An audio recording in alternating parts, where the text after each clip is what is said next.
Good morning friends. आज मैं आपके लिए कॉलम से संबंधित 24 इम्पोर्टेंट जो टॉपिक्स हैं वो संग्रहित करके लाया हूं। और अगर आप पूरा टॉपिक को देख लेते हैं तो फिर आपको घर बनाने के समय जो कॉलम में समस्याएं आती हैं वो बिल्कुल नहीं आएगी। और ये टॉपिक्स जो है उन लोगों के लिए ज़्यादा यूजफुल है जो कि अपना घर बिना किसी इंजीनियर के देखरेख में बनाते हैं। पहला जो टॉपिक्स है कि हम लोग अपने घर में जो कॉलम यूज करेंगे उसका साइज़ क्या रहना चाहिए। तो ये आप जान लीजिए कि इसमें जो मिनिमम साइज़ है आपके कॉलम का वो 9 इंच बाय 9 इंच से कम नहीं रहना चाहिए। ये जब भी रहेगा या तो 9 इंच बाय 9 इंच का रखना है या इससे बड़ा रखना है। दूसरा टॉपिक आपका minimum number of steel bar. आप अपने कॉलम में मिनिमम नंबर ऑफ बार कितना यूज कर सकते हैं। तो ये अगर आपका रेक्टेंगुलर कॉलम है तो उसमें आपको मिनिमम 4 बार यूज करना है। और अगर आपका सर्कुलर कॉलम है तो उसमें आपको मिनिमम जो है 6 सरिया का यूज करना है। तीसरा पॉइंट है कि मिनिमम डाया ऑफ बार हम लोग कितना रखेंगे कॉलम में। तो हम लोग का जो IS कोड जो है वो रिकमेंड करता है कि आपको मिनिमम साइज जो बार का रखना है वो 12 mm का रखना है। चौथा पॉइंट है कि मिनिमम परसेंटेज ऑफ स्टील हम लोग अपने कॉलम में कितना रखेंगे। तो उसमें जो है मिनिमम परसेंटेज ऑफ स्टील 0.8% हम लोग को रखना है। पांचवा जो हम लोग का टॉपिक है मिनिमम एरिया ऑफ स्टील जो हम लोग 0.8% यूज करते हैं तो इसका मैक्सिमम लिमिट भी दिया हुआ है। मैक्सिमम लिमिट आपको जो है 6% ऑफ जो क्रॉस सेक्शन ऑफ कॉलम जो है उससे ज़्यादा स्टील नहीं यूज करना है। छठा टॉपिक हम लोग का नॉमिनल कवर का है कि हम लोग जब कॉलम बनाएंगे तो उसमें क्लियर कवर कितना रखना है।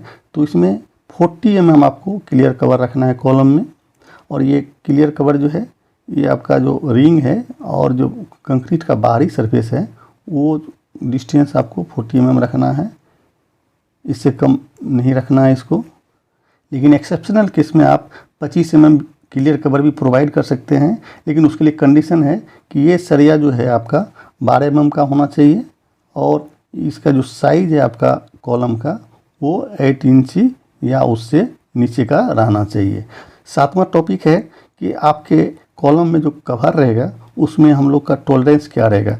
टॉलरेंस कहने का मतलब है कि कितना हम लोग ज़्यादा दे सकते हैं 40 mm से और कितना कम कर दे सकते हैं।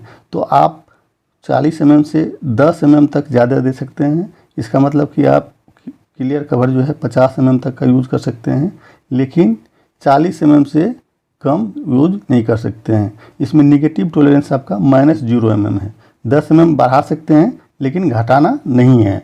और ये बहुत ही इम्पोर्टेंट टॉपिक्स हैं और जब भी आप लोग घर बनाते हैं तो इस सब बातों का ध्यान ज़रूर रखें।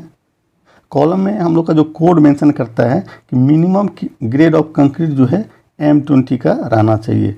और M20 ग्रेड कंक्रीट में जो रेशियो रहता है वो 1:1.5:3 का रहता है, जिसमें 1 जो है आपका सीमेंट का प्रोपोर्शन है और 1.5 जो है यानी 1.5 जो है आपका वो सैंड का प्रोपोर्शन है और ये 3 जो है आपका एग्रीगेट या चिप्स का प्रोपोर्शन है। तो ध्यान रखें कि कभी भी M20 ग्रेड से नीचे का कंक्रीट कॉलम में यूज नहीं करें।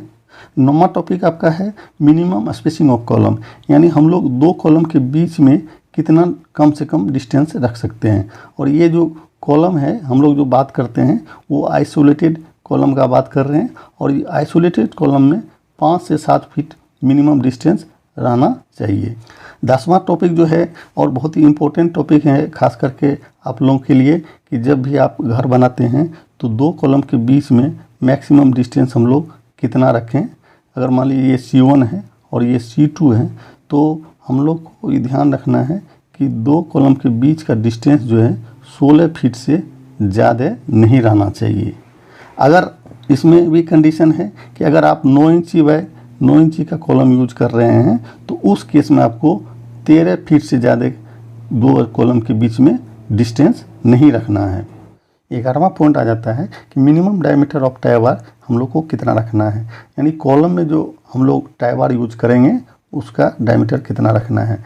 तो हम लोग का जो कोड मेंशन करता है कि 8 mm से कम डाया का टाई बार आपको यूज नहीं करना है। और ये 8 mm कहाँ तक के बार के लिए यूज होगा, जब आप कॉलम में 32 mm तक के सरिये का यूज करते हैं तब तक आपको 8 mm के सरिये से ही रिंग बनाना है।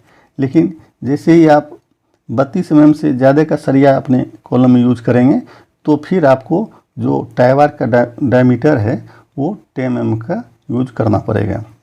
जब भी हम लोग घर बनाते हैं तो उसमें कॉलम के सरिये में बीच में जोड़ देना पड़ता है, तो उसके लिए हम लोग को लेप लेंथ की ज़रूरत पड़ती है। तो लेप लेंथ हम लोग, ये जो डिस्टेंस है इसको हम लोग लेप लेंथ बोलते हैं, और ये हमेशा 50D के बराबर रहना चाहिए। अगर मान लीजिए आप अपने कॉलम में 12 mm के सरिये का यूज कर रहे हैं तो आपका जो ये डिस्टेंस कितना रखना है, 12 × 50 यानी 600 mm का आपको लेप लेंथ प्रोवाइड करना है। 13वां पॉइंट है कि लेपिंग जोन, और ये बहुत ही इम्पोर्टेंट पॉइंट है कि जब भी आप अपने कॉलम में सरिये का लेपिंग करते हैं तो हम लोग को किस जोन में करना चाहिए। तो ये हमेशा आप ध्यान रखिएगा। अगर मान लीजिए ये नीचे का बीम है और ये ऊपर स्लेब है और बीच में ये कॉलम है, अगर इसकी लंबाई L है तो ये L/2 जो बीच का L/2 पोर्शन है इसमें ही आपको सिर्फ लेपिंग प्रोवाइड करना है। ऊपर का जो L/4 है इसमें आपको लेपिंग यूज नहीं करना है, और नीचे का जो L/4 है यहाँ भी आपको 2 सरिये में जोर नहीं देना है। 14वां जो टॉपिक है आपका spacing of tie bar at lapping portion, यानी हम लोग जहाँ पर 2 सरिये को ज्वाइंट करते हैं तो वहाँ पे हम लोग को जो टाई बार का स्पेसिंग कितना रखना चाहिए। तो ये हमेशा ध्यान दीजिएगा कि जहाँ भी सरिये का जोर हो तो वहाँ पर जो टाई बार का स्पेसिंग रहेगा, ये दोनों टाई बार के बीच का डिस्टेंस 4 इंच से ज़्यादा नहीं देना है। 15वां टॉपिक जो है, और ये भी बहुत इंपॉर्टेंट टॉपिक है, कि आपकी जो कॉलम में टाई बार का यूज करेंगे तो उसका मैक्सिमम स्पेसिंग क्या रहेगा, यानी मैक्सिमम जो 2 टाई बार के बीच का डिस्टेंस रहेगा आपका 6 इंच का रहेगा। नेक्स्ट जो इम्पोर्टेंट टॉपिक है जो कोई आपको कंस्ट्रक्शन के समय ध्यान रखना है कि आप जो टाई बार यूज करेंगे उसका स्पेसिंग टॉप L/6 और बॉटम L/6 में 4 इंच पर रखना है। ऐसा आप नहीं करेंगे कि थ्रू आउट कॉलम में 6 इंच पर दे दिए। ये बात ज़रूर ध्यान रखिए कि बीम से ऊपर L/6 और ऊपर जो स्लेब से नीचे L/6 पोर्शन में जो टाई बार का स्पेसिंग रहेगा वो 4 इंच ही रखना है, यहाँ पे आपको 6 इंच नहीं रखना है। कॉलम कंस्ट्रक्शन के समय जो आपको नेक्स्ट बात ध्यान में रखना है कि आप जो रिंग बनाएंगे उस रिंग में हुक ज़रूर होना चाहिए, और इस हुक का जो इंटरनल एंगल होना चाहिए। इंटरनल एंगल बोलने का मतलब है कि जिस समय आपका सरिया स्ट्रेट था और इसको मोड़ के जो हम लोग यहाँ तक पहुँचाए हैं, ये दोनों के बीच का जो एंगल है 135 डिग्री से कम नहीं होना चाहिए। इसके बाद नेक्स्ट जो पॉइंट है हम लोगों का वो जोगल लेंथ का है कि जोगल लेंथ हम लोग को कितना प्रोवाइड करना चाहिए। तो जोगल लेंथ हमेशा 6D रहना चाहिए, और जोगल लेंथ इसमें हम लोग का क्या है कि जब भी आप 2 सरिये को जोड़ते हैं तो उसको हम लोग सीधा नहीं जोड़ते हैं, तो उसको क्या करते हैं तो हल्का सा यहाँ पर बेंड देते हैं और उसके बाद फिर इस तरह से सीधा रखते हैं। तो ये जो डिस्टेंस है आपका जहाँ जितना दूर बेंड हुआ है इसको हम लोग जोगल लेंथ बोलते हैं, और ये 6D के बराबर होना चाहिए। अगर मान लीजिए 12 mm का सरिया है तो आपको 12 × 6 72 mm का ये डिस्टेंस रखना है। बेंड जो जितना दूर बेंड किए हैं वो 72 mm का बेंड रहना चाहिए।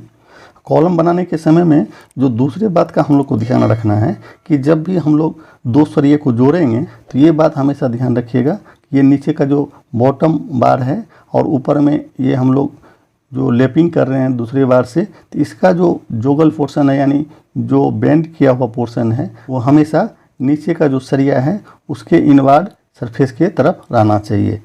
और जब 2 सरिये को जोड़ने की नौबत आती है तो आपको इस बात का भी ध्यान रखना है कि जो कॉलम में सरिया यूज किया गया है, अगर मान लीजिए 4 सरिया यूज किया गया है तो उसमें 50% से जो ज़्यादा सरिया का लेपिंग यानी जोड़ एक लोकेशन में नहीं होना चाहिए, यानी एक लेवल में नहीं होना चाहिए। अगर मान लीजिए 5 फीट हाइट पर आप लेपिंग कर रहे हैं सरिये में तो मैक्सिमम इसमें 50% जो आपका सरिया है एक लेवल में रहना चाहिए, और जो रेस्ट सरिया है उसको दूसरे लेवल में जाके लेपिंग करना है। इसलिए आप जब कॉलम का सरिया काटेंगे उसी समय इस बात का ध्यान ज़रूर रखें कि कॉलम में जितना सरिया लगेगा, मान लीजिए अगर 4 सरिया यूज कर रहे हैं तो चारों सरिया का एक लंबाई नहीं कटवाएं, और चारों सरिया का जो लंबाई है अलग अलग कटवाएं। किसी का आप 11 फीट कटवा लिए, किसी का 15 फीट कटवाइए। कभी भी एक लंबाई का सरिया काट के आपको कॉलम में यूज नहीं करना है।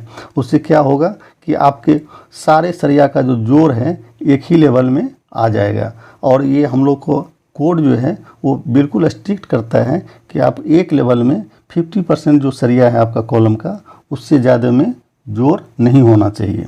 नेक्स्ट जो टॉपिक है स्लोप ऑफ जोगल। अगर हम लोग दो सरिये को जोड़ते हैं और जोड़ने के लिए जो टॉप सरिया में हम लोग बेंड प्रोवाइड करते हैं या जो जोगल करते हैं, तो उसका ये स्लोप है कितना रहना चाहिए। और ये स्लोप जो है हम लोग को 1/6 रखना है। 1/6 बोलने का क्या मतलब हुआ, तो ये मान लीजिए एक ट्रायंगल यहाँ पर बना लीजिए, तो ये आपका जो डिस्टेंस अगर मान लीजिए 6 इंच आप नीचे आते हैं, तो उसमें ये वाला जो है आपका 1 इंच बेंड यहाँ से प्रोवाइड करना है। ये 1 इंच रहना चाहिए। हम लोग जब कॉलम बनाते हैं तो उसमें मेन सरिया को और टाई बार को बांधने के लिए हमेशा बाइंडिंग वायर का यूज करते हैं। तो इसीलिए वो बाइंडिंग वायर जो हम लोग उसमें लेंगे, तो उसका ये बात को ध्यान जरूर रखें कि उसका डायमीटर 0.9 mm से कम नहीं रहना चाहिए। नेक्स्ट टॉपिक है quantity of binding wire required. Next topic आ जाता है हम लोग का रिमूवल ऑफ फॉर्मवर्क और शटरिंग।